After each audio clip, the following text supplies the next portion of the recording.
आज आप सभी का ध्यान एक वीडियो की तरफ खींचना चाहते हैं जो संत आसाराम बापू से संबंधित है। ये वीडियो हमें आसाराम बापू के YouTube चैनल से मिला है, जिसमें एक ऐसा रहस्य उद्घाटन छिपा है जिसको सुनकर आप सोचने पर मजबूर हो जाएंगे। इस वीडियो को सुनकर जान पाएंगे कि नरेंद्र मोदी, अटल बिहारी वाजपेयी, अशोक सिंघल, राजनाथ सिंह, मानीनंद जीत सिंह बिट्टा जैसे कई हस्तियां संत आसाराम बापू का महिमा मंडन कर रहे हैं। वहीं दूसरी ओर संत आसाराम बापू हिंदू धर्म को बचाने के लिए अपने प्राणों का बलिदान करने की बात कर रहे हैं, आदिवासियों के धर्मांतरण को रोकने की बात कर रहे हैं, भारत के टुकड़े होने से रोकने की बात कर रहे हैं, हिंदुओं के एकजुट होने की बात कर रहे हैं और साथ ही भारत को हिंदू राष्ट्र बनाने का संकल्प लेने की बात कर रहे हैं और कह रहे हैं कि इस सरकार में नहीं तो आने वाली सरकारों में ऐसा जरूर होगा। इसके साथ ही संत आसाराम बापू किसी साजिश और षड्यंत्र की ओर इशारा भी कर रहे हैं। अब प्रश्न ये उठता है कि क्या संत आसाराम बापू किसी षड्यंत्र का शिकार हुए हैं? वो कौन लोग थे जिन्होंने इस षड्यंत्र को रचा? फिलहाल संत आसाराम बापू इस समय बेल पर बाहर है, इसलिए ये प्रश्न प्रासंगिक हो जाता है। इस वीडियो को देखिए और हमारे प्रश्न का जवाब तलाशिए। नमस्कार। उपासना करने को किसी ने बताया, कभी काली की उपासना किया तो काली आ जाती थी, हम डर जाते थे। ये सब करते करते जो निचोड़ मिला वही तुमको बताते, ये सारे बाकी की बात बताते भी नहीं। आबू की गुफा में हम रहते थे, लोग बताते थे रीछ खड़ा हो जाता है, वो एक बाई को ऐसे झपट लिया, ओमकार का जप हुआ, जिधर रीछ बोलता है उधर गया मैं। वो कुछ भी नहीं किया मेरे को, सांप भी कुछ नहीं करता। जिस तरीके से हेलीकॉप्टर क्रैश हो रहा है उसके बाद किसी का बच पाना बहुत मुश्किल होता है, लेकिन आसाराम बापू बिल्कुल सुरक्षित है। 10 सेकंड में एक हादसा और एक चमत्कार। हेलीकॉप्टर टुकड़े टुकड़ा हो गया और उसमें बैठे हुए आदमी को खरोज नहीं आई और ऐसे जो चमत्कार आपके साथ हुआ है उसको सारे दुनिया ने देख लिया।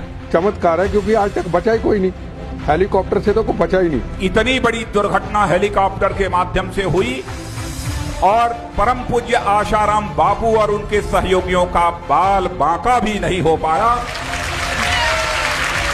मैंने ऐसी दुर्घटना कभी अपने जीवन में नहीं देखी थी। मैं जानता हूं इस सच्चाई को, चाहे इस भारत का कोई सीएम क्यों न हो, चाहे भारत का कोई पीएम क्यों न हो, पूरी पार्टी के द्वारा यदि उनकी कोई सार्वजनिक सभा आयोजित करनी हो तब भी इतना बड़ा जनसमूह इकट्ठा नहीं किया जा सकता जितना बड़ा जनसमूह आज परम पूज्य आसाराम बापू के दर्शन के लिए यहां पर अपनी आंखों के सामने देख रहा हूं। जो प्रकट होते ही जमुना जी को चरण स्पर्श करा देता है और जमुना जी शांत अवस्था में आ जाती है। छठे दिन पूतना आती है, उसका जहर पीता है, फिर भी पूतना को भी अपने धाम में भेज देता है। ऐसा भगवान कृष्ण बड़ा कि खिले खाते हुए पोर्टियस पायलट की हाजिरी में बेचारा प्राण छोड़ गया। वो तुम्हारा गॉड बड़ा कि हमारा कृष्ण बड़ा, यू जज। हम किसी को धर्मांतरित करने के लिए नहीं आए,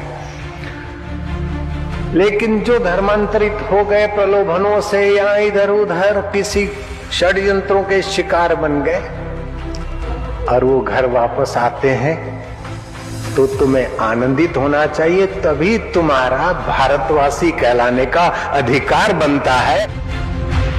मेरे लिए, विवेकानंद के लिए, रामकृष्ण के लिए, राम तीर्थ के लिए उन्होंने क्या नहीं कुप्रचार किया और अभी भी कर रहे हैं।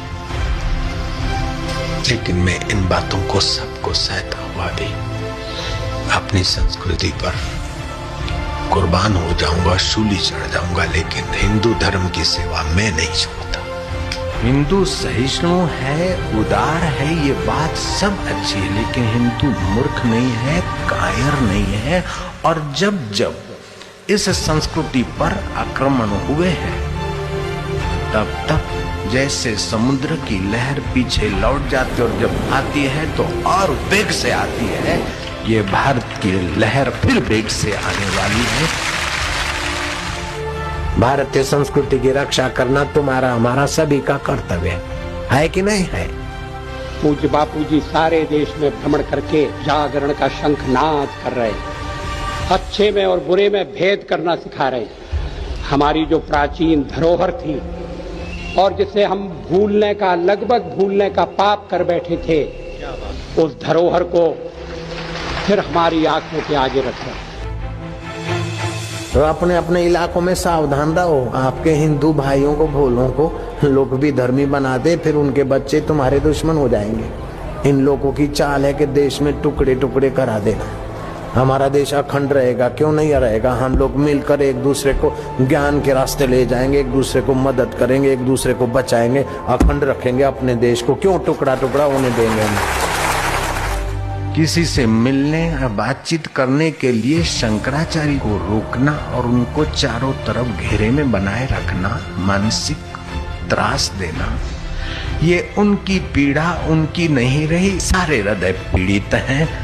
અને 21મી સદીના આરંભમાં આપ જુઓ એવું તે શું કારણ છે કે લાખોની મેદની ગાંડી થાય અને અહીં જ નહીં, મેં તો પૂજ્ય બાપુને હરિયાણામાં પુણામાં બેસીને સાંભળ્યા, પંજાબમાં સાંભળ્યા છે, રાજસ્થાનમાં સાંભળ્યા છે, ઉત્તર પ્રદેશના ગલિયારાઓમાં સાંભળ્યા। સમગ્ર રાષ્ટ્રમાં એક નવી ચેતના જાગી છે। સામૂહિક સત્સંગ एनो एक नवो प्रवास शुरू करो। मल्ल नाम दिया मैंने इनको। मोदी मल का है। मल्ल मतलब मजबूत, मजबूत हो मतलब कुछ न कुछ बोझा रखने का इरादा है। भारत विश्व का गुरु था, अब थोड़ा भूल गए। फिर से भारत को विश्व गुरु बनाने का हमारा स्वप्न आज नहीं तो कल साकार होके रहेगा, उसको कोई रोक नहीं सकता। विश्व मानव की पीड़ा हरने वाला भारत को बनाना है और बनेगा। एक सरकार नहीं बनेगी तो दूसरी तीसरी। संतों का संकल्प है, आज नहीं तो कल होके रहेगा। भारत कोई सदा के लिए शोषित होगा क्या?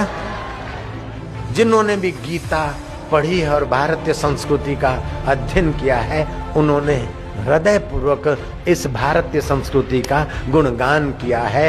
तुम गर्व करो कि हम भारतवासी हैं। लोग बोलते अंग्रेजी भाषा बहुत बढ़िया है। अरे इस भाषा से ज्यादा कोई रद्दी भाषा ही नहीं है। मैकालेन की शिक्षण पद्धति के कारण हम हिंदुस्तानी होते हुए भी दिल दिमाग गुलामी से भरा हुआ है। गुलामी की जंजीरों को तोड़ो। अपने देश की भाषा, अपनी संस्कृति की रक्षा आप नहीं करोगे तो क्या आपके दुश्मन करेंगे?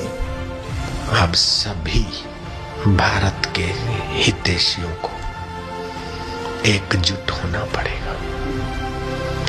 आपसी भले कोई मतभेद हो, लेकिन संस्कृति की रक्षा में हम सब एक हो जाए।